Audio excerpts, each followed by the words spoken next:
అసలు ఇలాంటి విషయాల గురించి నేను మాట్లాడకూడదు అనుకున్నాను కానీ తప్పడం లేదు. ఈ మధ్యనే రీసెంట్ గా ఒక ఆవిడ ఒక రీల్ చేసి సూసైడ్ చేసుకుంటున్నానని చెప్పి రీల్ చేశారు. ఆవిడ రీల్ చేసి మరి నాకైతే అర్థం కాలేదు. పాయింట్ 1. పాయింట్ 2 ఏంటంటే ఒకసారి మా అమ్మగారికి నిద్ర మాత్రలు రాస్తే అవి కందిబద్ద చిన్న చిన్న గెజల కింద ఉన్నాయి. అది ప్రిస్క్రిప్షన్ ఇంట్లో మర్చిపోయాను. మెడికల్ షాప్ కి వెళ్తే ప్రిస్క్రిప్షన్ ఉంటే తప్ప ఇవ్వనంటాడు. సో నేను మళ్ళీ డాక్టర్ గారికి ఫోన్ చేసి, బాబు డాక్టర్ గారు మాట్లాడుతున్నాడు చూడు, నేను మళ్ళీ వెనక్కి వెళ్ళాను 3-4 కిలోమీటర్లు వెళ్ళాలంటే డాక్టర్ గారు మాట్లాడితే కూడా అటు 2 టాబ్లెట్లు ఇచ్చాడు. వీళ్ళకి స్ట్రిప్పులు ఎక్కడి నుంచి వచ్చేస్తున్నాయి అసలు? ఆ స్ట్రిప్పులు ఇచ్చిన.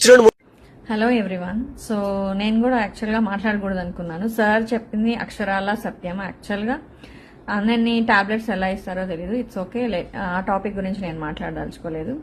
నేను ఏం చెప్దాం అనుకున్నానంటే, ఇది ఈ సోషల్ మీడియా అనేది ఇప్పుడు అందరింట్లో ఎవరు చూస్తున్నారు మేజర్గా అనేది ఒకసారి థింక్ చేయండి. ఎవరు చూస్తున్నారు? పిల్లలు చూస్తున్నారు. కరెక్టా?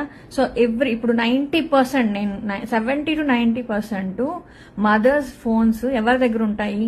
పిల్లల దగ్గర ఉంటాయి. కరెక్టా? సో ఇలాంటి రీల్ పెడితే పిల్లలు ఏం నేర్చుకుంటారండి? సో ఆవిడ పిల్లలే ఉన్నారు కదా.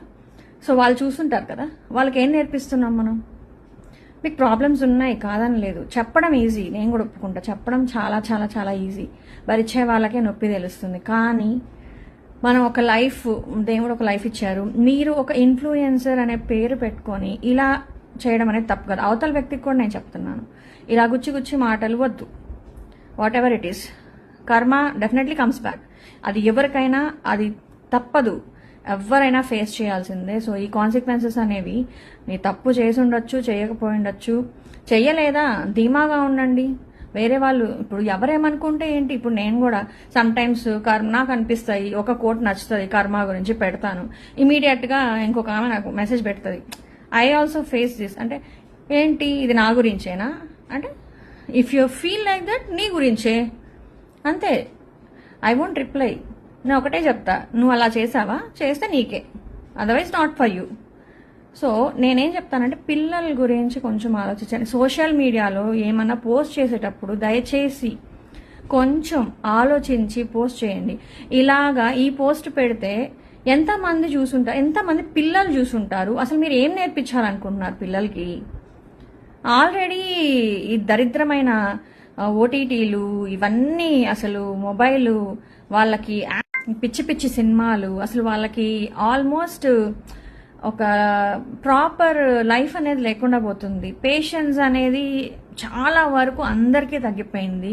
కలియుగం అని చెప్తారు కదా, అది చూస్తున్నాం ఎగ్జాక్ట్గా.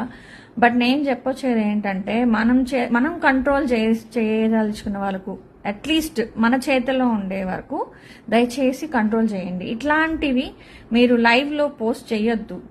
ఇఫ్ ఎట్ ఆల్ మీకు అంత బాధగా ఉంటే కౌన్సిలర్ దగ్గరికి వెళ్ళండి, లేకపోతే మీ ఫ్రెండ్స్ దగ్గర కూర్చోండి. ఇంతమంది ఉన్నారు కదా మీ ఫాలోవర్స్, అంత హెల్ప్ చేస్తున్నారు, అంత ఉన్నారు కదా మీకు తోడుగా. సో అట్లీస్ట్ హెల్ప్ తీసుకోండి. అలా చేయొద్దు. ఇప్పుడు వాళ్ళు ఏదో అన్నారు అనేసి మీ లైఫ్ తీసుకుంటే, సింగిల్ పేరెంట్ కష్టాలు తెలుసండి, మాకు కూడా తెలుసు, అందరికీ తెలుసు. ఇట్స్ నాట్ ఈజీ, చెప్పడం ఈజీయే. సో ఇలా చేసినందువల్ల ఏమొచ్చింది మీకు? ఓకే, మేబీ సింపతి వచ్చింది, కొంతమంది ఫాలోవర్స్ పెరుగుంటారు. So that is another case. నేనేమంటున్నా, మీరు ఇలా చేసినందువల్ల నేను ఒకటే చెప్తున్నా, చచ్చిపోతే మీ పిల్లల నాదలైపోయి ఉంటారు. ఓకేనా? సో వాళ్ళని చూసుకునే వాళ్ళు ఎవ్వరు ఉండరు.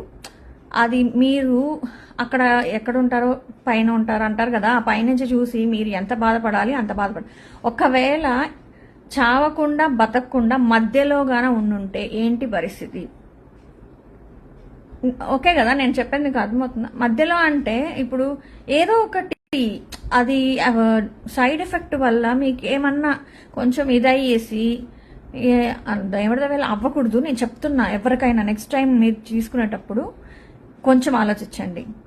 ఎందుకంటే ఇట్లాగా మధ్యలో రకం ఉంటే లైఫ్ అంతా నరకం అనిపించాలి.